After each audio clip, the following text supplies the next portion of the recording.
Hi all, Rick here with a follow-on lore video covering another of the Cardassian starships. I've already taken a look at the Galor class, so this video is a breakdown on just what the Cardassian Union did to improve upon its design. So, the real origin of the Keldon class mirrors its fictional one, in that it started life as the Galor class. You can check out the video for the origin of its precursor. Eventually, the model was modified by Tony Menninger with the addition of removable fins on the rear and an extra hull module on the top. As these were removable, the same model could double for another Galor if needed, and there's not much else to it. So let's take a look at the much more involved lore from the shows, and reference books, because the shows were also a little lacking. Towards the tail end of 2370, the Galor class was waning in the face of the rising threats of the Dominion, at the time a potential adversary for the Cardassians, and the massive wave of development that Starfleet was seeing. In addition to this, the Maquis were proving to be a thorn in the side of the Union. As such, a new refit and upgrade program to the Galor class was initiated, and it was from this that design teams seized the opportunity to take the skeleton of that emblematic vessel and devise a whole new ship around its bones. The outcome was the Keldon Class. As it was, the frame already dictated the placement of key systems, which, thanks to the refit program of the Galor, were readily patched into the Keldon Class too, so they ended up sharing a lot of abilities. The practical upshot of this is that most docks and construction yards that were used to working on the Galor class could easily be turned towards the new ship too, even producing both lines simultaneously. However, these vessels were not simply featuring overhauled equipment, but designed to sport the new systems from the bones up. Compromises made for the Galor were not present in the Keldon, and optimizations could be made further, leading to the new heavy cruiser being far more efficient and potent than its older sister class. These differences are most visible in the additional decks bolted on the top and the tail wings. Internal space was slightly reduced due to a thicker hull plating, and the new modules contained additional shield emitters. The fusion reactors of the impulse engines were also increased in scale to cope with the ship's increased mass, but these were additionally tied into the phaser systems, which were added to provide more coverage. The increased turn rate and additional weapons were to deal with far more agile vessels, like the Maquis-preferred fighters. These vessels were typically deployed into the ranks of fleets as coordination ships, crewed by Obsidian Order personnel, which hints at their second function.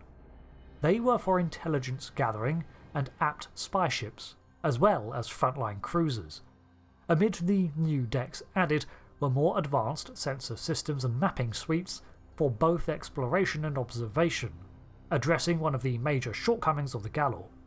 This new expanded electronic suite also aided in cyber warfare, with jamming and hacking capabilities. All these new systems ran on a dedicated microfusion reactor, not the main cores. Inspiration is often attributed to the Romulan Tal class, which served a similar role for the Star Empire.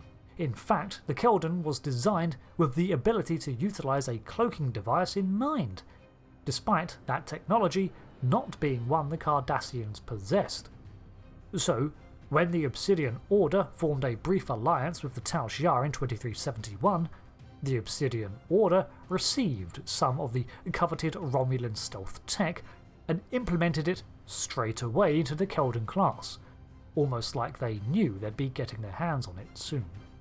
Now, this next factoid is from Star Trek Online's timeline, so bear that in mind, but while the cloaking device appears to be removed by the time of the game's setting of 2409, a new ability had been added in a similar vein. The Keldon can create holographic images of other ships which fly separately to the Keldon and confuse an enemy vessel. It could be that the cloaking emitters were retooled into these projection abilities, which would be a neat trick. The Keldon was 372 metres long, 192 wide, and 70 tall over 14 decks. It had a crew of 500, not counting the troops it could carry, with a maximum of 2,100. Its mass was around 2,230,000 metric tons. It contained 2 CUWA-1 gas diffusion matter antimatter warp cores, with a maximum warp of 9.6, like the Type 3 Galor, but it could sustain this for far longer without detrimental effects. This was thanks to a notable modification that the Keldon had over the Galor, this being the additional warp coils located in the rear wings. These did little to bolster the speed of the ship, but each warp coil was individually adaptable, leading to an easily modifiable subspace bubble. Frequent viewers might be able to see the benefit of this already, as it is very similar to the variable warp geometry of Starfleet's Intrepid class, except all conducted internally, with each coil. This allowed the Keldon to better maintain its warp in areas of subspace duress, as well as smartly alter its profile for ease of passage. Think of it like the warp version of a four-wheel drive. In terms of armaments, its placements were identical to the Galor class, except with the addition of extra turrets covering the rear. All of these were spiral wave disruptor technology, and it had 24 placements around its hull, in addition to the main deflector-mounted ones, which were now a triple-barrel cannon. One thing I did not mention about the spiral wave tech last part was the shape of the little emitters, which they had been using since the Mark I Galor class. They were small pyramid shapes, and each face was effectively an emitter grid, like Starfleet's beam arrays, granting each placement a greater field of fire and acquisition speed than a mounted turret, except the Cardassians were deploying this advancement back when Starfleet was still using ball turrets.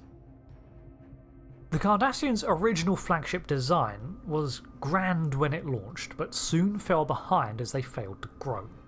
The Keldon is the result of several decades of them playing catch-up and rectifying the design flaws and overlooked technologies. Better phaser coverage, marginal improvements to the manoeuvrability, and a new dedication to its computing and scanning capabilities served to give their aged fleet a new lease on life.